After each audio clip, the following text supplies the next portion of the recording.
ನಾವು ಸರ್ಕಾರಿ ಶಾಲೆ ಸಂಪೂರ್ಣವಾಗಿ ಹೈಟೆಕ್ ಆಗಬೇಕು ಅಂತ ನನ್ನೊಂದು ಕನಸಿದೆ. ಅದ ಮಾಡ್ಲಿಕ್ಕೆ ಆಗ್ತಾ ಇಲ್ಲ, ಇನ್ನೂವರೆಗೆ ನಮ್ಗದು ಮಾಡ್ಲಿಕ್ಕೆ ಆಗ್ತಾ ಇಲ್ಲ. ಬಹಳಷ್ಟು ಬಡವರಿಗೆ ಅಲ್ಲಿ ಕಲಿಲಿಕ್ಕೆ ಅವಕಾಶ ಇದೆ.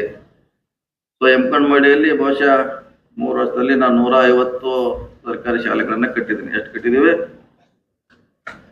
150 ಸರ್ಕಾರಿ ಶಾಲೆಗಳನ್ನ ಕಟ್ಟಿದ್ದೀವಿ ಎಮ್ಕಂಡ್ಮಡಿಯಲ್ಲಿ. ಇನ್ನೂ 100 ಕಟ್ಟೋದು ವಿಚಾರ ಇದೆ. ಒಂದು 250 ಅಂದ್ರೆ ನಮ್ಗೆ ಬೇಕಾಗಂತ ಇನ್ನು 30-40 ವರ್ಷಕ್ಕೆ ವಾಪಸ್ ನಾವು ಶಾಲೆಗಳನ್ನ ಕಟ್ಟುವುದು ಅವಶ್ಯಕತೆ ಇಲ್ಲ. ಮಾಡುವಂತ ಉದ್ದೇಶ ಅಂದ್ರೆ ಸರ್ಕಾರ ಮನಸ್ಸು ಮಾಡಿದ್ರೆ ಏನೆಲ್ಲ ಮಾಡ್ಲಿಕ್ಕೆ ಸಾಧ್ಯ ಇದೆ ಅನ್ನೋ ಕಾರಣಕ್ಕಾಗಿ ಅದನ್ನ ನಾವು ಮಾಡಿ ತೋರಿಸಿದ್ದೀವಿ. ಬಹುಶಃ ಬಹಳಷ್ಟು ಜನ ನೋಡಬಹುದು, ಬಹಳ ಹೈಟೆಕ್ ಆಗಿ ಗುಡ್ಡಗಾಡು ಪ್ರದೇಶದಲ್ಲಿ ಕಟ್ಟಿದ್ದೀವಿ. ಬಹುಶಃ ಬೇರೆ ಶಾಸಕರು ಅವ್ರಿಗೆ ಬರೋದು ಬಹಳಷ್ಟು ಅನುದಾನ ಕಡಿಮೆ, ಅಲ್ಲಿ ಬಹಳ ಕಡಿಮೆ ಕಟ್ಟಕ್ಕೆ ನಾವು ಒಂದು ಮಾದರಿಯಾಗಿ ಇವತ್ತು ಮಾಡುವಂತ ಪ್ರಯತ್ನವನ್ನ ಮಾಡಿದೀವಿ. ಅದಕ್ಕಾಗಿ ಬಹಳಷ್ಟು ವಿಚಾರಗಳಿಂದ ನೀವೆಲ್ಲ ಎತ್ತರಕ್ಕೆ ಹೋಗ್ಬೇಕು. ಈ ದೇಶವನ್ನು ಆಳುವಂತ ಸ್ಥಾನಕ್ಕೆ ನೀವು UPS, IPS, ಬಹಳಷ್ಟು IFS ಇದೆ, ಇಂಡಿಯನ್ ಫಾರಿನ್ ಸರ್ವಿಸ್ ಕೂಡ ಇದೆ, ಇನ್ನು ಹಲವಾರು ಕಸ್ಟಮ್ಸ್ ಇದೆ, IRS ಇದೆ, ಸುಮಾರು ಇದೆ. ಅಲ್ಲೆಲ್ಲ ನೀವು ಹೋಗ್ಬೇಕನ್ನೋದು ಆ ಸಂದರ್ಭ ತಕ್ಕಾಗಿ ನೀವು ಪಾರಾಗುವಂತ ಅಥವಾ ಗುರಿ ಮುಟ್ಟುವಂತ ಪ್ರಯತ್ನ ಮಾಡ್ಬೇಕು. ಬಹಳಷ್ಟು ಮಲ್ಟಿನ್ಯಾಷನಲ್ ಕಂಪನಿಯಲ್ಲಿ ಆ ಕಂಪನಿ ಬೇಯಲಿಕ್ಕೆ, ಡೈರೆಕ್ಟರ್ ಬೇಯಲಿಕ್ಕೆ, ಚೇರ್ಮನ್ ಬೇಯಲಿಕ್ಕೆ ಒಬ್ಬ ಡೈರೆಕ್ಟರ್ ತಗೊಂಡಿರ್ತಾರೆ. ಅವನ ಸ್ಯಾಲ್ರಿ 2 ಲಕ್ಷ. ಅವ್ನ ಕೆಲಸ ಏನಂದ್ರೆ ಆ ಕಂಪನಿ ವಿರೋಧ ಮಾತಾಡ್ದವನು, ನಿಮ್ ಪ್ರಾಡಕ್ಟ್ ಸರಿ ಇಲ್ಲ, ನಿಮ್ ಚೇರ್ಮನ್ ಸರಿ ಇಲ್ಲ, ನಿಮ್ದು ಅದಿದೆ ಅಂತ ಅದನ್ನೇ ಹೇಳೋದವ. ಅಂದ್ರೆ ಮಿಕ್ಕಿದರೆಲ್ಲ ಪರವಾಗಿ ಹೇಳ್ತಿರ್ತಾರ, ಅದು ಗೊತ್ತಾಗಲ್ಲ ಏನಂತ. ಅದಕ್ಕಾಗಿ ಅವ್ನು ಬೈಲಿಕ್ಕೆ ಅದು ಒಂದು ಟ್ಯಾಲೆಂಟ್. ಬೈತಾರಂತಲ್ಲ, ನಿಮ್ದು ಅದು ಸರಿ ಇಲ್ಲ, ಈ ಸರಿ ಇಲ್ಲ ಹೇಳಲಿಕ್ಕೆ 2 ಲಕ್ಷ, 3 ಲಕ್ಷ, 5 ಲಕ್ಷ ಅವ್ನ ಸ್ಯಾಲ್ರಿ ಬೈಲಿಕ್ಕೆ, ಕಂಪನಿ ಚೇರ್ಮನ್ ಬೈಲಿಕ್ಕೆ. ಇಂಥ ಟ್ಯಾಲೆಂಟ್ ಬಹಳಷ್ಟು 100 ಟ್ಯಾಲೆಂಟ್ಗಳಿಂದ ನಾವಿವತ್ತ ಹೊರ ಹೊಮ್ಮಬೇಕಾಗಿದೆ. ಅದಕ್ಕಾಗಿ ನಮ್ಮ ವತಿಯಿಂದ, ನಮ್ಮ ಸರ್ಕಾರ ವತಿಯಿಂದ ವೇದಿಕೆ ಮೇಲೆ ಕೂತಂತ ಎಲ್ಲ ನಾಯಕರು ನಿಮ್ ಜೊತೆ ಇದ್ದೀವಿ. ಖಂಡಿತವಾಗಿ ನಿಮ್ಗೆ ಎಲ್ಲ ರೀತಿಯಿಂದ ಶೈಕ್ಷಣಿಕವಾಗಿ ಪ್ರೋತ್ಸಾಹವನ್ನ ಕೊಡ್ತೀವಿ. ಅದಕ್ಕಾಗಿ ಅದರ ಲಾಭವನ್ನ ತಾವೆಲ್ಲ ಪಡಿಬೇಕು.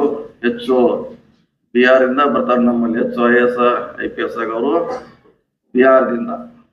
ಅದಕ್ಕೆ ನಾವು ಕೂಡ ಶಿಕ್ಷಣದಲ್ಲಿ ಏನು ಕಡಿಮೆ ಇಲ್ಲ. ಕರ್ನಾಟಕ ಕಲೆಯನ್ನ ಹೊಂದಲೇಬೇಕಾದಿತ್ತು ನಾವು ಕೆಲಸ ಮಾಡ್ಬೇಕಾದ್ರೆ. ನಮ್ಮ SP ಅವರಿದ್ದಾರೆ, ಕಮಿಷನರ್ ಇದ್ದಾರೆ, DC ಅವರಿದ್ದಾರೆ, CEO ಅವರು, DDPIಗಳು, ನಮ್ಮ ಚವ್ಹಾಣ್ ಅವರು ಫಾರೆಸ್ಟ್ ನಲ್ಲಿ ಇದ್ದಾರೆ. ಅವರೆಲ್ಲ ಕೆಲಸ ಮಾಡ್ತಿದ್ದಾರೆ. ಆ ರೀತಿ ಪ್ರೇರಣೆ ಆಗ್ಲತ್ತ ಅವರೆಲ್ಲ ನಿಮ್ ಬಂದ ಅವ್ರದೇ ಭಾಷಣಗಳನ್ನ, ಅನುಭವಗಳನ್ನ ಹೇಳುವಂತ ಪ್ರಯತ್ನವನ್ನ ಖಂಡಿತವಾಗಿ ಮಾಡಿದ್ದಾರೆ. ಬಹುಶಃ ಸೋಷಿಯಲ್ ಹೆಲ್ಪರ್ ಎಲ್ಲ ಇಲಾಖೆಯವರು, ಹೆಚ್ಚು ಕಮ್ಮಿ ಎಲ್ಲ ಇಲಾಖೆಯವರು ಬಂದಿದ್ದಾರೆ. ಸೊ ಆದಷ್ಟು ಮುಂದಿನ ಸಾರಿ ಯಾರು 9th ನಲ್ಲಿದ್ದಾರೆ, PUC 2nd ನಲ್ಲಿದ್ದಾರೆ, 1st ನಲ್ಲಿದ್ದಾರೆ, ಅವ್ರ ಮುಂದೆ ಇದೇ ಹಾಲ್ನಲ್ಲಿ ನಾವು ಬರ್ಬೇಕನ್ನೋ ಪ್ರೇರಣೆಯನ್ನ ನಾವೆಲ್ಲ ಕೊಡ್ಬೇಕಂತ ತಮ್ಮಲ್ಲಿ ವಿನಂತಿಯನ್ನ ಮಾಡ್ತಾ, ತಮ್ಮೆಲ್ಲರ ಭವಿಷ್ಯ ಉಜ್ವಲ ಆಗ್ಲಿ. ಯಾಕಂದ್ರೆ ಡಾಕ್ಟರ್ ಬಾಬಾ ಸಾಹೇಬ್ ಅಂಬೇಡ್ಕರ್ ಅವರ ಸಂವಿಧಾನದಿಂದ ನಾವೆಲ್ಲ ಶಿಕ್ಷಣ ಕಲಿಲಿಕ್ಕೆ ಅನುಕೂಲ ಆಗಿದೆ. ಆ ಇತಿಹಾಸ ಕೂಡ ಒಂದ್ಸಾರಿ ನೋಡ್ಬೇಕು.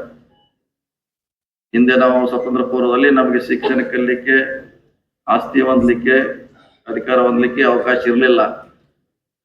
ಯಾವಾಗ ಸಂವಿಧಾನ ಬಂತು ಅವಾಗ ನಾವು ಇಲ್ಲಿ ಕೂಡ್ಲಿಕ್ಕೆ ಅವಕಾಶ ಆಗಿದೆ.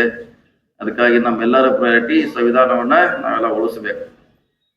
ಸಂವಿಧಾನ ಇರೋದ್ರಿಂದ ನೀವು ಇಲ್ಲಿ ಬರ್ಲಿಕ್ಕೆ, ಕೂಡ್ಲಿಕ್ಕೆ ಸಾಧ್ಯ ಆಗಿದೆ. ಮೊದಲ ನಿಮ್ಗೆ ಅವಕಾಶ ಇರಲಿಲ್ಲ ಶೈಕ್ಷಣಿಕವಾಗಿ ಶಿಕ್ಷಣ ಕಲಿಲಿಕ್ಕೆ. ಡಾಕ್ಟರ್ ಬಾಬಾ ಸಾಹೇಬ್ ಅಂಬೇಡ್ಕರ್ ಇರ್ಬೋದು, ಅವ್ರಿಗೆ ಅಧಿಕಾರ ಕೊಟ್ಟಂತ ಎಲ್ಲ ಮಾನ್ಯರಿದ್ದ ಇವತ್ತು ನಾವು ಸಂವಿಧಾನದಿಂದ ಈ ಮಟ್ಟಕ್ಕೆ ಕೊಡ್ಲಿಕ್ಕೆ ಸಾಧ್ಯ ಆಗಿದೆ. ಮಾತನ್ನ ಮತ್ತೊಮ್ಮೆ ಹೇಳುತ್ತಾ, ಇದ್ರ ಜೊತೆಗೆ ಇತಿಹಾಸ ಬಹಳ ದೊಡ್ಡದಾಗಿದೆ. ಈ ದೇಶದ ಇತಿಹಾಸ ಬಹಳ ದೊಡ್ಡದಾಗಿದೆ. ಅದನ್ನೆಲ್ಲ ತಿಳ್ಕೊಳ್ಳುವಂತ ಪ್ರಯತ್ನ ಆದ್ರೆ ಇನ್ನೂ ಹೆಚ್ಚು ನೀವು ಜೀವನದಲ್ಲಿ ಯಶಸ್ವಿ ಆಗ್ತಾರೆ ಅನ್ನೋ ಮಾತನ್ನ ಹೇಳುತ್ತಾ, ಈ ಕಾರ್ಯಕ್ರಮ ಭಾಗವಹಿಸಿದ ಎಲ್ಲ ವಿದ್ಯಾರ್ಥಿಗಳು, ಅವ್ರ ಪಾಲಕರು ಜನ ಬಹಳಷ್ಟು ಆಸೆ ಇಟ್ಕೊಂಡು ಬಂದಿದ್ದಾರೆ. ನಮ್ಮ ಮಕ್ಕಳು ಈ ತರ ಆಗ್ಬೇಕು, ಆ ತರ ಆಗ್ಬೇಕಂತ. ಖಂಡಿತವಾಗಿ ಅವರು ಯಶಸ್ವಿ ಆಗ್ತಾರೆ. ನಿಮ್ಮ ಪ್ರೋತ್ಸಾಹ ಇರಬೇಕು ಅವ್ರಿಗೆ. ಖಂಡಿತವಾಗಿ ಪಾಲಕರು ಮತ್ತು ವಿಶೇಷವಾಗಿ ಶಾಲಾ ಆಡಳಿತ ಮಂಡಳಿ, ಶಿಕ್ಷಕರ ಪ್ರೋತ್ಸಾಹದಿಂದ ಖಂಡಿತವಾಗಿ ಅವರು ಅದಕ್ಕೆ ಯಶಸ್ವಿ ಆಗ್ತಾರೆ ಅನ್ನೋ ಮಾತನ್ನು ಹೇಳುತ್ತಾ ಮತ್ತೊಮ್ಮೆ ತಮಗೆಲ್ಲ ಅಭಿನಂದಿಸಿ